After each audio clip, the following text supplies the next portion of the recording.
Hello guys! So this time nga, magluluto ako ng crispy pata. So, una kong inaramid ay ipakuluin muna itong karne bago iprito. Pakuluin or palambutin pala. Habang inaantay kong lumambot yung pata, pine-prepare ko nga itong isa pang ulam namin.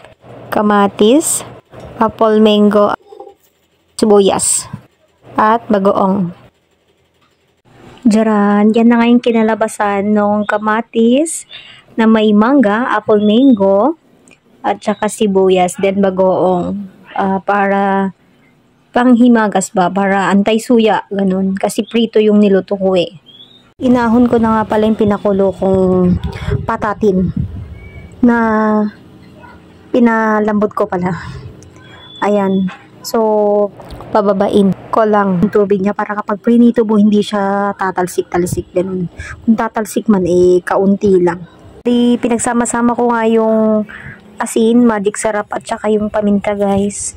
So ayan, minemekos-mekos ko nga siya. Santo ko ilagay doon sa patatim para naman magkalasa siya, 'di ba? Tama ba o mali? Ayan. Kasi mainit pa yun eh. Saka ako to itatapal doon sa mga gilid-gilid niya o sa inner niya kapag medyo malamig na ang ating patatim. Sabi nila kay mag-YouTube daw ako, siyempre hindi ko na ginawa mag-YouTube, bahala na dyan. So, ayun, medyo malamig na nga si patatim, pwede ko na siyang lagyan nitong seasoning. Yan, dampi-dampi, then touch-touch, ganyan, di ba? Yan. So, ganyan lang siya guys. So, itong patatim nga ay nagkakahalaga ng 240 pesos. Yung ganito kalaki ay 240 pesos na. Well, actually, ngayon lang kayo mag-uulam ng patatim sa tanan ng buhay namin. Last na nag-uulam ako ng patatim pulutan pa sa may, yun? Yung JJJ. Ano nang tawag nito? Yung inuman sa kawayan. Ayan, dun nga lang ako last na nakakain nitong patatim. At yun nga, masarap nga yung patatim nila doon. At yung ibang patatim nga sa ibang namin nakainan ay hindi naman masarap. Kulang sa lasa ba. Yan, imekos-mekos lang natin ba para sumarap-sarap siya. Ayan. Masarap daw kasi yung yung ganito ng kamay yung paghimas-himas ng kamay. So, yun nga guys, tapos ko na siyang malagyan ng mga seasoning. Ang aking susunod na gagawin ay ilalagay ko na yung paglulutuan ko dito. Asan ka na ba? Asan ka na ba? Where? Ito na pala. Ano ba yan? Bulag ka talaga. So, ito, yung paglulutuan ko ng patatim. O, diba? Ayan, let's go! Nilagyan ko na nga ng mantika. Guys. Ayan. Isa.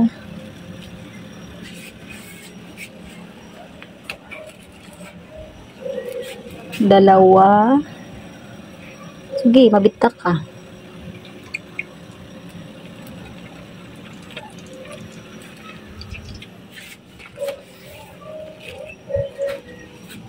Tatlo. So, yun nga. Tatlo nga yung binili ko. Para talagang ma-fried si patatim. Well, actually, malambot naman na si patatim. Kaya konting fry na lang siguro. Para luto na. Ayan. So, tatlo nga yung binili ko mantika para apaw daw yung mantika dun sa karne. Para fried na fried talaga ang bawat gilid-gilid ba. Paiinitin ko nga lang ito bago ko ilagay yung patatim. Ilalagay ko na nga to guys. Ooh! Wow! Takip agad. Takpan natin agad. Dahil alam nyo na, puputok-putok yan. Yan nyo, hindi natakpan lahat. Kaya may tendency pa rin putok-putok yan. Lalabas yung mantika niya. Done. So, ayan nga. Medyo crunchy siya. Ayan. May pagka-crunchy siya. This is crispy pata. Okay, let's eat bago kumudar. Let's eat, guys. So, yun nga. Yung niluto ko, very crunchy siya. Pakinggan mo. Niliro-liro. So, ito nga yung masarap na part, yung taba-taba. Kung gusto mong mabuhay, wag kang kumain na to. Diba? Kung gusto mo ba mabuhay.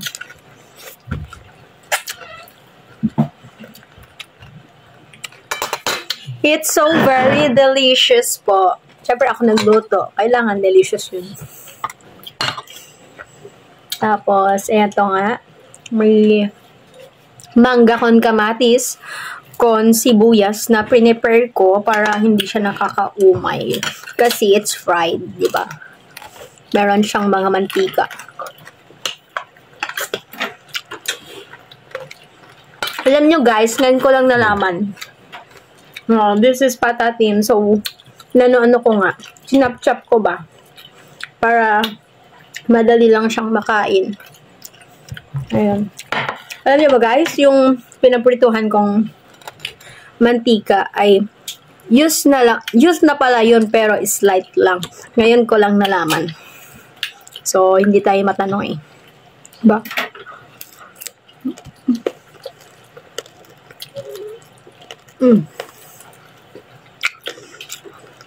Sa wakas, nakakain ulit ako ng ganito.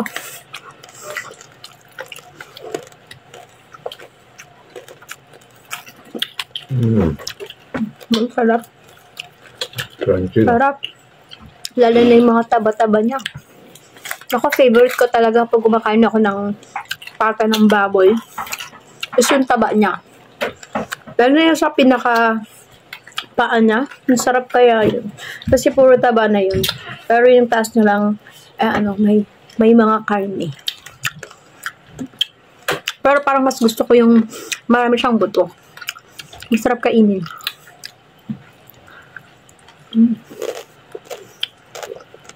Narinig niya yun, tumutunog.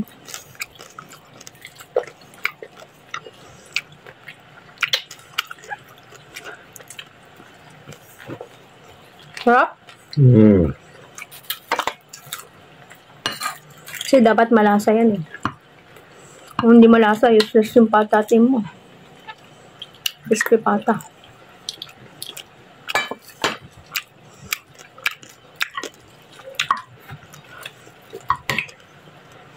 Mukhang makakarami ako ng kain ah.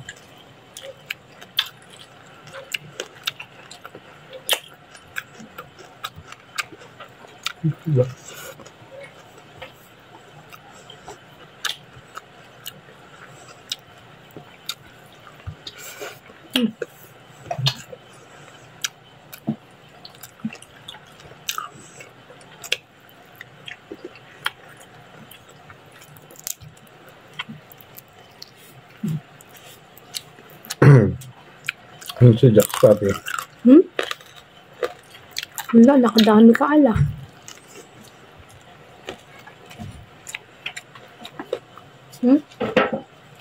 Yun na. Nag-open close yung ano be. Yun. Baka hindi na masayap ano.